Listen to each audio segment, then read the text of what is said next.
Hello everyone, स्वागत है आपका इस YouTube channel learn tea life में। तो आज है 3 फरवरी और इस सेशन में आज का करंट अफेयर्स कवर करेंगे। तो अगर आप किसी भी कॉम्पिटेटिव एग्जाम का तैयारी कर रहे हैं तो वीडियो अंत तक जरूर देखिएगा। तो चलिए वीडियो शुरू करते हैं। उससे पहले वीडियो को लाइक कर दीजिए और अभी तक चैनल को सब्सक्राइब नहीं किए हैं तो जल्दी से चैनल को सब्सक्राइब कर लीजिए। ये हमारा सोशल मीडिया है, इसका लिंक आपको वीडियो के डिस्क्रिप्शन बॉक्स में मिल जाएगा। तो जाके जल्दी से ज्वाइन कर लीजिए क्योंकि यहाँ पे बहुत सारे इंपॉर्टेंट चीज़ें शेयर की जाती है। तो आइए देखते हैं। देखिए क्वेश्चन कुछ इस तरह के फॉर्मेट में होगा, आपके सामने क्वेश्चन होगा, ऑप्शन होगा और बाद में हम लोग इसको अच्छे से एक्सप्लेन करेंगे। तो फर्स्ट है, as per the latest all India survey on higher education what is the trend of total enrolment in higher education in 2019-22 compare to the previous survey. यानी कि 2019-20 के कंपेयर मतलब प्रीवियस सर्वे के कंपेयर में 2019-22 में क्या ट्रेंड था टोटल इनरोलमेंट का हायर एजुकेशन में, पूछा जा रहा है। किसके अनुसार? तो all India survey on higher education के अनुसार पूछा जा रहा है। तो ऑप्शन आपके सामने है। ऑप्शन ए है इंक्रीज, ऑप्शन बी है डिक्रीज, ऑप्शन सी है रिमेन सेम और ऑप्शन डी है नो चेंज। तो पूछा जा रहा है कि जो इसका टोटल इनरोलमेंट था बढ़ा, घटा या सेम रहा या फिर कोई परिवर्तन नहीं रहा। ठीक है, तो आइए देखते हैं इसके करेक्ट आंसर का। अगर आपको इसका करेक्ट आंसर पता होगा तो आप कमेंट सेक्शन में कमेंट भी कर सकते हैं। ठीक है, तो आइए देखते हैं इसके करेक्ट आंसर को। तो करेक्ट आंसर हो जाएगा ऑप्शन ए, यानी कि ये क्या हुआ, जो प्रीवियस सर्वे था उसके अगर कंपेयर में देखा जाए तो 19-20 वाला क्या हुआ, उसमें इंक्रीज हुआ। किसमें? तो टोटल इनरोलमेंट जो हुआ हायर एजुकेशन के लिए उसके ट्रेंड में।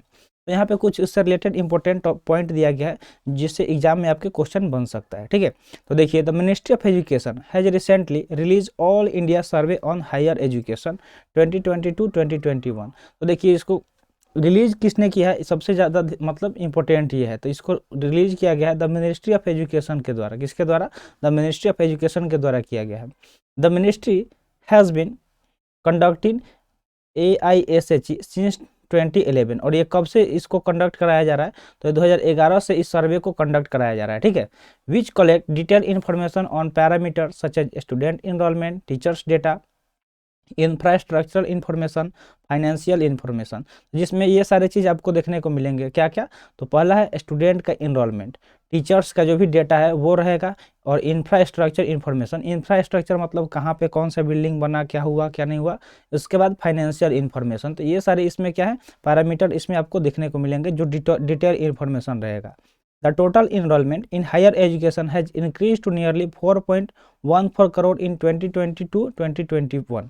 यानी कि 2020-21 में टोटल कितना बढ़ा है? तो 4.14 करोड़ इंक्रीजमेंट देखने को मिला है, यानी कि ये इंक्रीज हुआ है। ठीक है, फ्रॉम 3.85 करोड़ इन 2019-20 देखिए 19-20 की अगर बात करें तो उस टाइम कितना था टोटल डेटा? तो 3.85 करोड़ था, जबकि अगर 20-21 की बात करें तो 4.14 करोड़ देखने को मिला। ठीक है, the female enrollment has increase to 2.01 crore. और फीमेल इनरोलमेंट यानी कि जो लड़की होती है या फिर जो भी महिला है स्टूडेंट, उनका इनरोलमेंट कितना हुआ? तो बढ़ा 2.01 करोड़ तक। And the gross enrollment ratio increase to 27.3 from 25.6 in 2019-22। देखिए 19-20 की अगर बात करें तो 19-20 में 27.3 मतलब हो गया कितना से? 25.6 से। तो आई होप आपको ये सारे पॉइंट क्लियर हो गए होंगे। तो चलते हैं नेक्स्ट क्वेश्चन की तरफ। नेक्स्ट क्वेश्चन की बात करें तो नेक्स्ट क्वेश्चन क्या है? तो नेक्स्ट क्वेश्चन आपके सामने है, as per the recent RBI study which state received the highest GST compensation from the centre. तो पूछा जा रहा है कि जो RBI का रिसेंट स्टडी के अध्ययन के अनुसार कौन सा राज्य है जो सबसे ज़्यादा GST कंपनसेशन को रिसीव किया है सेंटर के द्वारा। तो ऑप्शन ए है तमिलनाडु, ऑप्शन बी है कर्नाटका, ऑप्शन सी है महाराष्ट्र और ऑप्शन डी है गुजरात। तो इसके अगर करेक्ट आंसर की बात करें तो करेक्ट आंसर इसका क्या हो जाएगा? ऑप्शन सी, यानी कि महाराष्ट्र को सबसे ज़्यादा कंपनसेशन मिला है सेंटर के द्वारा GST में। ऐसा किसके द्वारा बताया गया है? तो RBI के एक अध्ययन के अनुसार। ठीक है, RBI के एक स्टडी में बताया गया है। तो आइए देखते हैं इससे जुड़े कुछ इंपॉर्टेंट पॉइंट्स जिससे आपके एग्जाम में क्वेश्चन बन सकते हैं। तो according to a study by the Reserve Bank of India, Maharashtra, Karnataka and Gujarat receive the top GST compensation during the 5-year transaction period from July 2017 to June 2022। यानी कि 5 साल के अगर डेटा की बात करें तो उसमें सबसे ज़्यादा कंपनसेशन किस किस राज्य को मिला है? तो पहला है महाराष्ट्र, पहले नंबर पे कौन है? महाराष्ट्र है, मुंबई, उसके बाद कर्नाटका है, फिर गुजरात है। ये सब क्या है? सबसे ज़्यादा कंपनसेशन इनको मिला है, ठीक है। कि मतलब 5 साल का जो है ट्रांजेक्शन हुआ है जीएसटी में। जीएसटी कब लागू हुआ था, कमेंट सेशन में कमेंट करके बताइए, ठीक है, कि जीएसटी कब लागू किया गया था, ये आपको कमेंट सेशन में बताना है, ठीक है। तो यहाँ पे जुलाई 2017 से जून 2022 तक का मतलब डेटा में बताया गया है। Tamil Nadu was the 4th highest compensation, और इसके बाद लिस्ट में कौन है, तो तमिलनाडु है, ये चौथे हाईएस्ट कंपनसेशन रिसीव स्टेट है, which is followed by Punjab. और मतलब किसको फॉलो कर रहा है, मतलब पंजाब के द्वारा फॉलोड किया रहा है। तो अगर मतलब 5वें नंबर पे पंजाब आएगा। एटलीस्ट 10 स्टेट्स में fall short of expected 40% GST growth, says the study. तो स्टडी ने ऐसा बताया है कि मतलब एटलीस्ट कम से कम 10 ऐसे स्टेट हैं जो फॉल शॉर्ट में है कि 14% जीएसटी ग्रोथ में। Puducherry, Punjab, Delhi, Himachal Pradesh, Goa, Uttarakhand are likely to be most affected by the end of compensation regime. यानी कि ये क्या है, अफेक्टेड है सबसे ज़्यादा in the end of compensation regime में। तो चलते हैं नेक्स्ट क्वेश्चन की तरफ। ये इसके सारे पॉइंट्स आपको क्लियर हो गए होंगे। तो नेक्स्ट है Soliga ecarinata which was named after the Soliga community belong to which species. तो ऑप्शन आपके सामने है। ऑप्शन ए है टर्टल, ऑप्शन बी है वास्प, ऑप्शन सी है बटरफ्लाई और ऑप्शन डी है स्नेक। तो सोलिगा इकार्निटिका क्या है, जो एक नाम किसके बाद नाम रखा गया, तो सोलिगा कम्युनिटी का। तो पूछा जा रहा है कि ये किस प्रजाति से बिलोंग करता है। तो ऑप्शन आपके सामने है। अगर इसके करेक्ट आंसर की बात करें तो करेक्ट आंसर इसका ऑप्शन बी हो जाएगा, वास्प से। ये किस स्पेसीज से बिलोंग करता है, तो वास्प से करता है। तो आइए यहाँ पे देखते हैं। देखिए द इंटोमोलॉजिस्ट, इंटोमोलॉजी क्या होता है, जो मतलब इंसेक्ट्स के स्टडी को इंटोमोलॉजी बोला जाता है। क्या बोला जाता है, इंटोमोलॉजिस्ट। यानी इंटोमोलॉजिस्ट उनको बोलते हैं जो इंसेक्ट्स का अध्ययन करते हैं, ठीक है, किसका, इंसेक्ट्स, ठीक है, यानी कि कीड़े मकोड़ों का जो स्टडी करते हैं उनको क्या बोला जाता है, तो इंटोमोलॉजिस्ट बोला जाता है।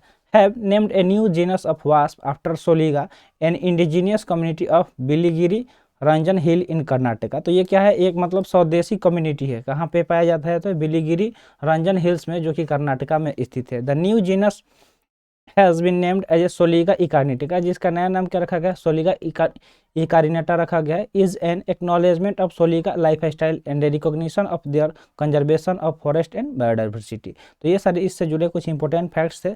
तो बढ़ते हैं नेक्स्ट क्वेश्चन की तरफ। अगला क्वेश्चन है who is the head of commission for the sub categorization of OBC. तो पूछा जा रहा है कि कमीशन का हेड कौन है, किसके लिए, सब कैटेगराइजेशन ओबीसी के लिए। तो ऑप्शन ए है justice G Rohini, option B है justice DY Chandrachud, option C है जस्टिस उदय उमेश ललित और ऑप्शन डी है जस्टिस संजय करोल। तो करेक्ट आंसर की बात करें तो इसका करेक्ट आंसर ऑप्शन ए हो जाएगा। कौन हो जाएगा, option A, justice G Rohini, ठीक है। जस्टिस जी रोहिणी कौन है, हेड है कमीशन के, किसके, तो सब कैटेगराइजेशन ऑफ ओबीसी के। यहाँ पे कुछ इंपॉर्टेंट पॉइंट दिया गया है। पॉइंट है the justice G Rohini lead commission for the sub categorization of other backward classes. तो ओबीसी का फुल फॉर्म क्या होता है, अदर बैकवर्ड क्लासेस। तो ये चीज़ आपको याद रखना है कि ओबीसी का फुल फॉर्म क्या होता है। जब भी आप कोई फॉर्म वगैरह फिल करते हैं तो वहाँ पे आता है आपको मतलब कैटेगरी चूज करने के लिए कि आप किस कैटेगरी में आते हैं, जनरल में, ईडब्ल्यूएस में, ओबीसी में, ठीक है। तो आपके लिए एक चीज़ EWS, इसका फुल फॉर्म क्या होता है, आप कमेंट सेशन में बताइएगा। इसका फुल फॉर्म क्या होता है EWS का, कमेंट सेशन में बताइए। जल्दी से वीडियो पॉज करके कमेंट कीजिए अगर आपको पता है। तो देखिए ये सब कैटेगराइजेशन के कौन है, हेड हैं जो लीड कर रहे हैं इसको। Has now been given another extension in the tenure by president, जिनको अनदर एक्सटेंशन दे दिया गया है, किसके द्वारा, तो जो प्रेसिडेंट के टेन्योर है उनके द्वारा। This was announce by the union ministry of social justice and empowerment. तो ये किसके द्वारा घोषित किया गया है, तो जो यूनियन मिनिस्टर है सोशल जस्टिस एंड एम्पावरमेंट उनके द्वारा अनाउंस किया गया है। This is the 14th extension in tenure that the commission has been given. तो ये 14वां एक्सटेंशन है, ठीक है, उनके टेन्योर में कमीशन के, ठीक है। The commission was formed in October 2017 और इस कमीशन का स्थापना कब हुआ था, कब इसको का निर्माण हुआ था, तो अक्टूबर 2017 में इस कमीशन को फॉर्म किया गया था, ठीक है। इसको क्या किया गया था, फॉर्म किया गया था। अगला क्वेश्चन आपके सामने है। क्वेश्चन है which institution release the 20 point programme progress report. तो पूछा जा रहा है कि कौन सा संस्था है जो रिलीज करता है TPP, जिसको बोलते हैं 20 पॉइंट प्रोग्राम प्रोग्रेस रिपोर्ट। तो ये प्रोग्रेस रिपोर्ट किस इंस्टीट्यूशन यानी कि संस्था द्वारा जारी किया जाता है। ऑप्शन ए है नीति आयोग, ऑप्शन बी है नेशनल स्टैटिस्टिकल ऑफिस, जिसको शॉर्ट में NSO बोलते हैं, ठीक है। बहुत जगह आपको NSO देखने को मिल जाएगा। रिजर्व बैंक ऑफ इंडिया यानी कि RBI, ठीक है। तो यहाँ पे ऑप्शन दिया गया है मिनिस्ट्री ऑफ फाइनेंस। तो इसमें से कौन करता है, अगर आपको पता है तो जरूर से कमेंट सेक्शन में बताइएगा, नहीं पता है तो आइए जानते हैं, ठीक है। तो इसका करेक्ट आंसर ऑप्शन बी हो जाएगा, national statistical office office NSO, ठीक है। एनएसओ द्वारा जारी किया जाता है टीपीपी यानी कि 20 पॉइंट प्रोग्राम प्रोग्रेस रिपोर्ट।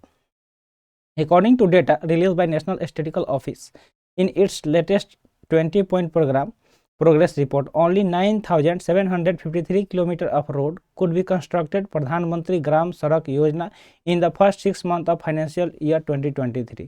तो एक मतलब डेटा रिलीज किया गया है एनएसओ द्वारा, जिसमें बताया गया है कि सिर्फ 9,753 किलोमीटर का रोड बनाया गया है। किसके अंतर्गत? तो प्रधानमंत्री जो ग्राम सड़क योजना है, यानी कि जो गांव लेवल, जो भी ग्रामीण लेवल पे जो रोड बनाया जाता है प्रधानमंत्री के फंड द्वारा, तो उसमें मात्र 2000, अगर फाइनेंशियल ईयर 2023 की बात करें तो उसमें मात्र 9,753 किलोमीटर का रास्ता बना गया है, ठीक है। First 6 month of financial year 23, यानी कि जो पहला 6 मंथ है फाइनेंशियल ईयर 2023 का, उसमें performance of a programme is considered poor by NSO if the level of target achieve is below 80%।